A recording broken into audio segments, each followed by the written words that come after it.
Hello. All right, here we go with another episode of Gary Hart Fan Club. I was thinking, one thing I do like about this is we go right into it. Like it's a lot of YouTube videos, they like show ads and stuff for 5 minutes. But anyway, so Yeah, let's we just go right to it. get right to it. So we had a lot We of don't fool around had a over lot of here. comments on the last video. Yes, thank you for all the comments and for all the attention. So we're taking now too long to get to the Well, yeah.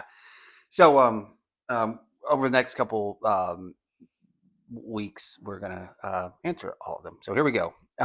This one comes from A underscore YA5555.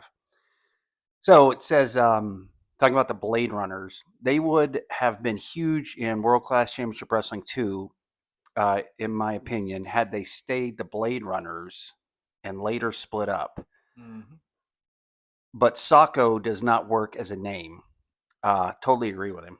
Sacco, and he spelled it SAWKO. When I was a little kid, I always thought it was It was SOCO.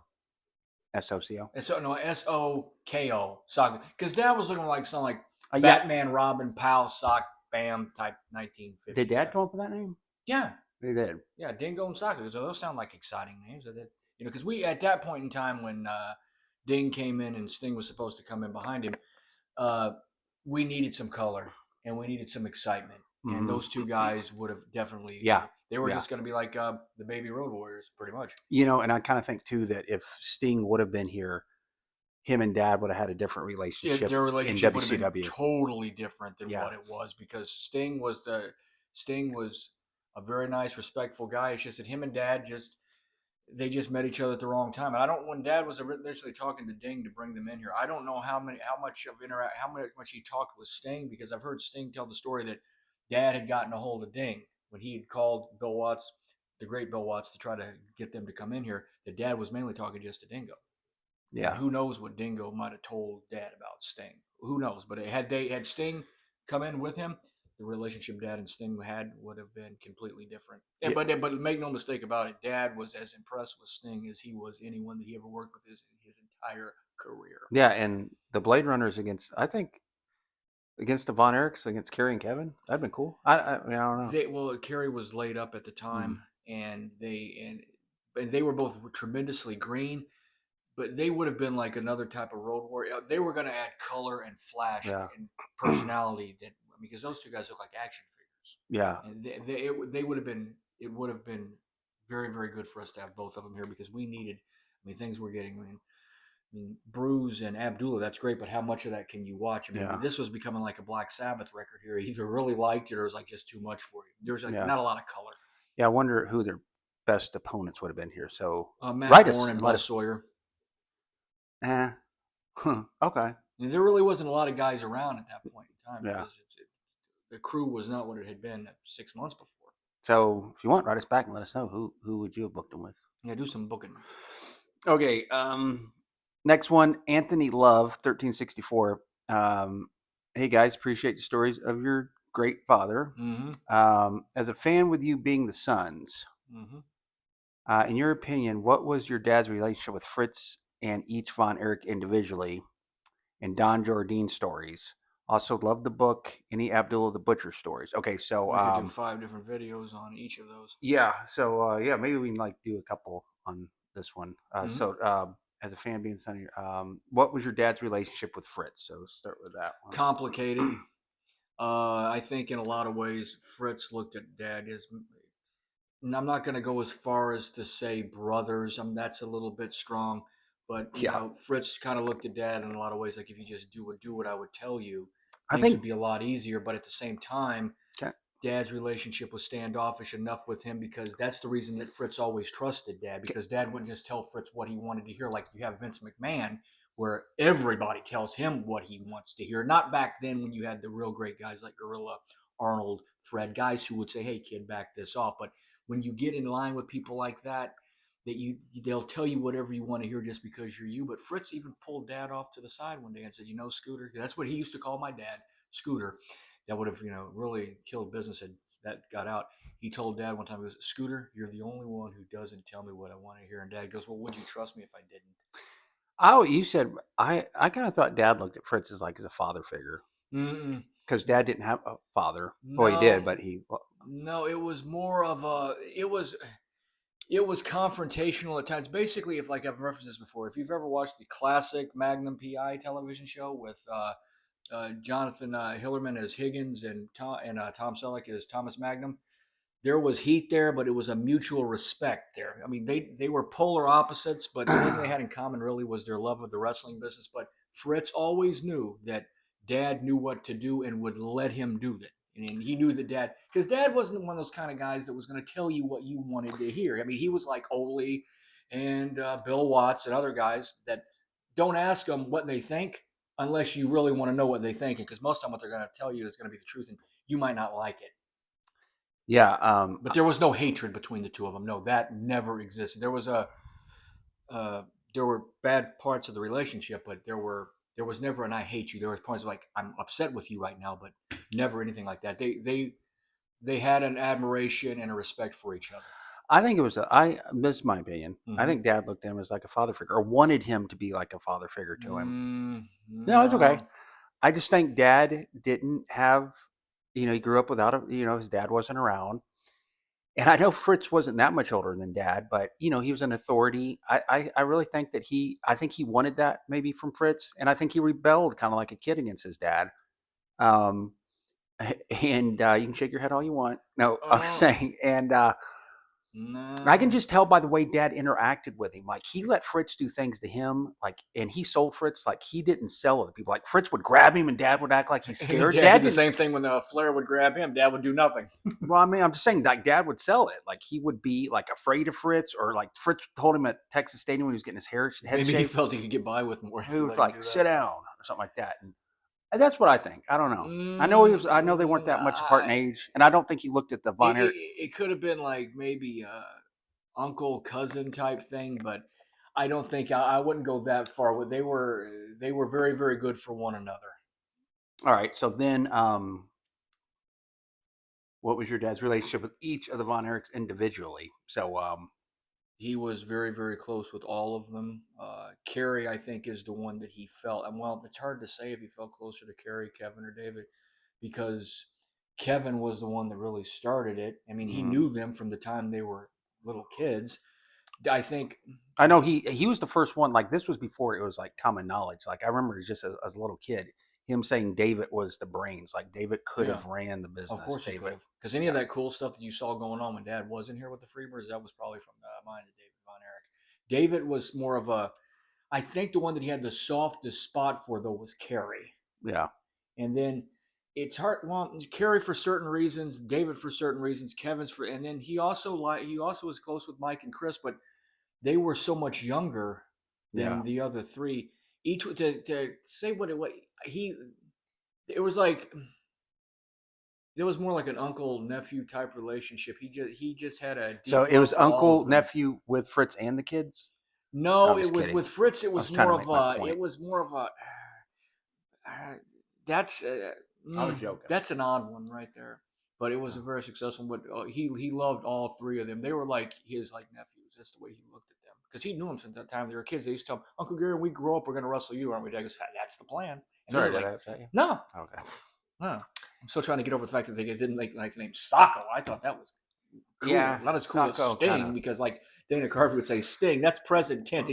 He's not stung. He's not stinging. He's Sting. Um, and we can do a lot more videos on like his relationship with Von Erichs. I'd have to think. I mean, But he was close. I mean, to try to say favorites among the three of them, there was no favorites, but there was like, well, Kevin was a little bit more outspoken than the mm, rest of them. If anybody was going to give any pushback, it would be Kev because mm, Kev was, and that's like Kev said, now, if our gimmicks to be ourselves, if I can't be Kevin Von Erich, I mean, I should be able to do that. But Kevin might have had a little bit more pushback, but never. I mean, Kev was the more of the rebellious of the three yeah. and Carrie was, if you call it the angel of the three, and David was the more like astute. I mean, to say that it that would they all had qualities that made them each the same to him. So then he says, any Don Jardine story. So Don Jardine was a spoiler. This is a funny thing just for me. Like yesterday, we saw Mom, Mm-hmm. and she was saying that Don Jardine would talk on the phone, as friends. He was like the best man at their wedding, Yeah, he did not wear the mask and during the ceremony. like he would call up mom, and they would talk about soap operas, Hmm. like he Yeah. watched. Yeah, So you imagine a guy that big, 6'5", probably 6'6" at the time, and about 275, who was watching his stories, yeah. Days of Our Lives, or As the World Turns.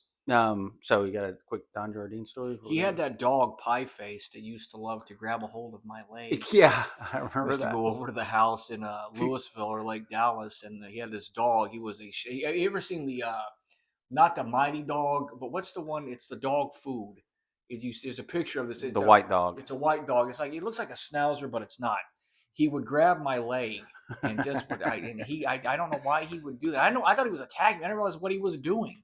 I was like 10 years old. The dog's name was Pie Face, ladies and gentlemen. He wasn't a rescue from a shelter. He found him on the side of the street. Yeah, I've told the story before, but he sold me a blender. Like Yeah, I was just a little kid. that was a jab at dad.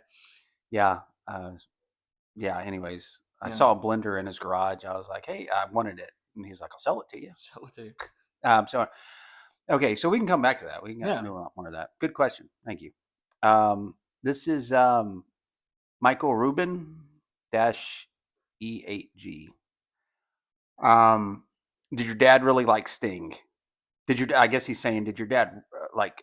Did your dad uh, really? I don't know. So, anyways, impressed with him. yeah, Complete. I mean, very, very impressed with him. Like we were saying before, as impressed with him as he was anyone that he had ever been involved with. Because how could you not be? yeah, yeah, oh, yeah, Good absolutely. looking guy, Yeah, dad. tremendous ring presence, great athlete. I mean, he was perfect for the wrestling business. Yeah, I think right. The second dad walked in that territory with Al, Yeah, Sting was the guy. He was like, "This is who we need to work with." and like Dad was had the eye. He knew Sting had He had all of from it. the first time that he saw him with Dingo. Hmm. Uh, so Get along with? No. Frustrated with? Yes. But that was just like that was a generational thing. yeah, they didn't get along working together. I think Dad just, he had his agenda that. Everybody had their No, I agenda mean, there at that point in time. he had Muda and And we love Sting. We always did. yeah, yeah, Good, devout Christian guy. Yeah. and so yeah, I think Dad loves Sting, but uh, yeah, Just didn't get along. yeah. Okay. Comedian Bob Farrell says, my understanding was Kerry Von Erich missed shows as world's champion, and that's why his title run was short. So that's what Jerry Lawler kind of agreed. No. Okay. All right. No. You can take that up with Jerry Lawler. He only had the belt for 18 days. Okay. He Okay. got the belt May the 4th or 5th, 84. I think May 4th.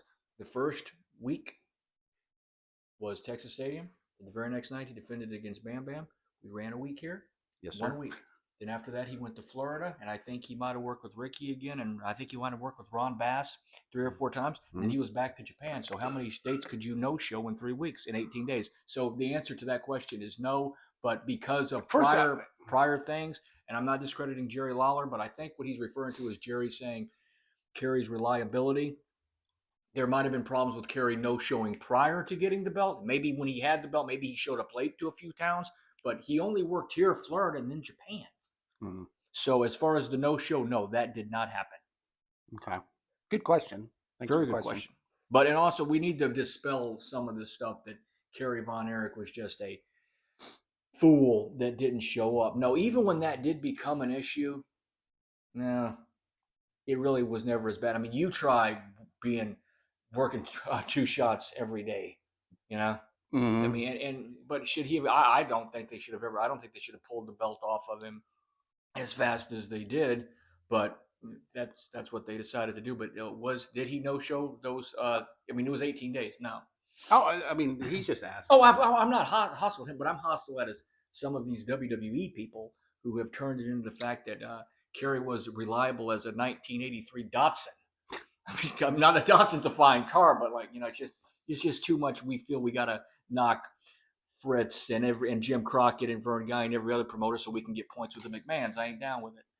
Sorry. Yeah, and going off on that, No, like, and I'm not. I appreciate the question, but no, I mean things get said that if you weren't there, you don't know. well, yeah, like, the everybody saying Fritz was such a bad, like, was just a horrible father. It's like, dude, that's I've never heard that That is within the no, wrestling. that is completely ridiculous. Did he want his children to be successful? Yes. And it What was a fun? different time. Like, I'm sure, he was a dad, but he didn't. Yeah, it was. It was. I mean, this is just more of these people that feel if they knock Fritz, if they knock Vern, if they knock Crockett, if they knock Grant, that the McMahons are going to give them something. Well, guess what? The McMahons aren't really in power anymore. Okay, here we go. Vincent Guzzi, I hope I'm saying that right. Um, says, thanks for always taking my questions. Thanks for sending them. I think the one that stands out, I don't know if you answered. What did your father think of the talent leaving to join the UWF? So, for people that might be unfamiliar with it, you want Mm-hmm. to kind of set that up? What happened? Like Um, Bill Watts this was 86? 86 Mm-hmm. was trying to further the UWF territory, and he obviously was because he started running Fort Worth and Dallas not soon after this happened.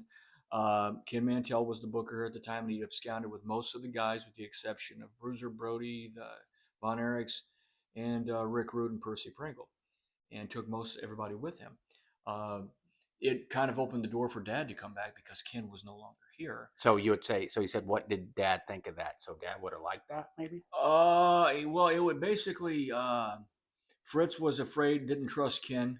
That's why Fritz tried to bring Dad back in here again in '83, and why he did bring him back in '84 to do the thing with Chris Adams. But it was exactly what Fritz thought that Ken was going to do. Didn't trust him, and he would end up proving himself right 2 years later. But Dad was not. I mean, he was a fan of it from the respect that he could come in, he could come back. But that was all. That was just positioning. So you may have already answered this. I was reading it. What was the reason half the roster was able to leave like that? No, see that nobody was working on contracts back then. We didn't have that. Oh, okay. I mean, there wasn't the first time in a territory where a guy left before giving his notice. Okay. So What? Fritz knew in the back of his mind this was probably going to happen. So I don't think it was all that big of a surprise to him. Okay. Was it true the reason people left to form UWF and Wild West was that it was in protest to how Fritz treated his sons, especially Mike Von Erich? Um, I mean, there were guys that didn't like Fritz. Who knows what their agenda could have been? But no, I don't think it was anything like that. I don't. I mean, come on, so, really? Are you going to be that outraged? I mean, you don't like the says your father made a little mention of it on the Rebooking the Territories DVD in 2008. What was your experience like with Bill Watts?